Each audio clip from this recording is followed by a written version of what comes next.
Drop the bass. Drop the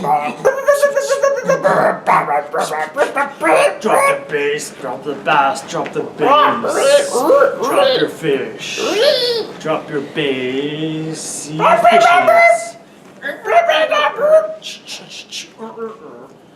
Drop the bass. So anyways, this is don't drop the bass. Don't drop it, man. Don't drop the bass. So this is an indie game that kind of feels like what if Pepsi Man had his own game bouncing fish with his planks of wood. That's what the characters look like. They really look like Pepsi Man. They look like the Polygon team and there's from another Smash game Brothers. that came out on Steam that is a Pepsi Man clone. I don't remember. I got it. I think I know what you're talking about. Yeah, because we played it before.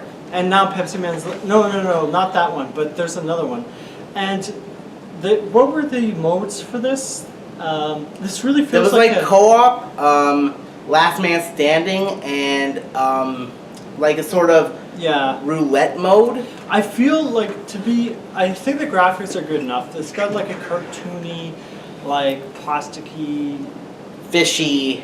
Well, it kind of reminds me of like what if like Sega Bass Fishing was implemented into like a Mario Party game. Yeah, you actually told me during the off time that it looked like a Mario Party mini game. It really looks like they took one. Like no, I think this game's $5 to $10. I think it was $10, and I feel like this game would be a lot more fun when you had like 3 or 4 people rather than 2. Like we were playing it, but like it was a little bit boring because like I would like knock it and then you would knock it, and like just because when you have more people, it's a lot more chaotic and random, and with this like.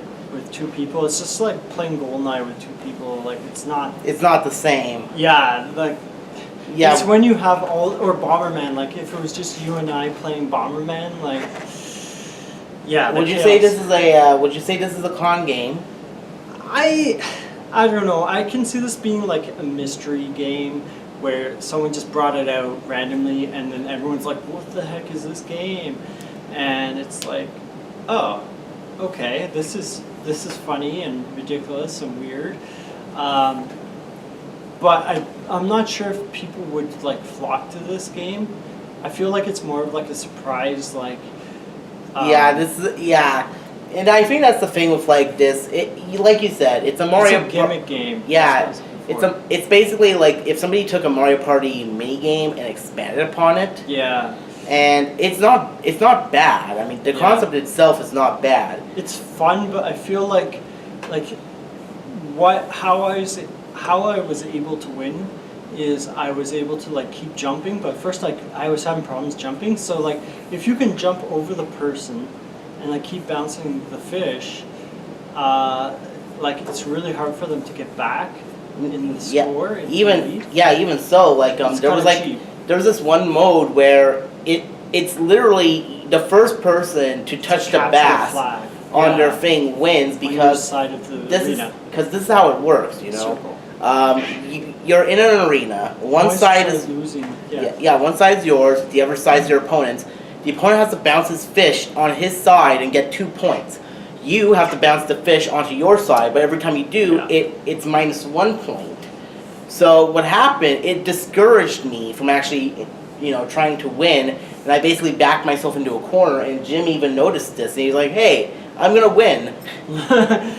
I'm only up like 15 points or so. This isn't basketball. It's okay. Yeah, so even that's not. So you really have to be good at the game in order to actually maximize that. Because if you don't, then you're gonna lose points. Again, it's a game that if with 2 players, like it just does not work as well as 3 or 4. Like there needs to be more competition, and that way it's harder for people to just like hog the fish.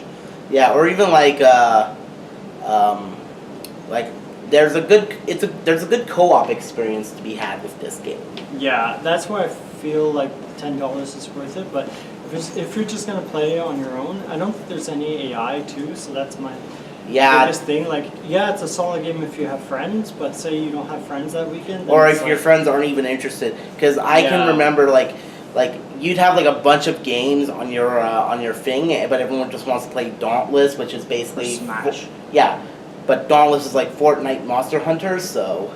Yeah, that's the thing. Like, that's the only problem with these like obscure games is that like if someone hasn't heard of it, they're less likely to want to play it, and it's kind of a shame because some of these indie games I would say blow the AAA games out of the water in terms of fun. So. What's your rating on this? I'd give it like a 7.5. It's not. I wouldn't say it's like super original. When I first saw it, I was like, "Oh, this is great! I gotta get this game." But like when you play it, it's one of those games that I couldn't see myself playing for hours. Like I'd play for half an hour, a few rounds, and then I'd play something else probably. For me, I give this.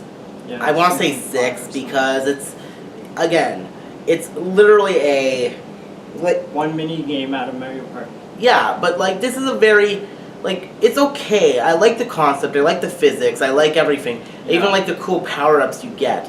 But the big problem is, like you said, it's $10 for what is effectively free versions of the same game. Yeah, like it doesn't. And you can't even play with anyone other than more other players. So this is why I'm a little skeptical towards most of these kind of con games or games because it requires you to either use a third-party software to, allow your game to be streamed to other platforms so that way people can join in, or you just need to have a bunch of people come over to your house, given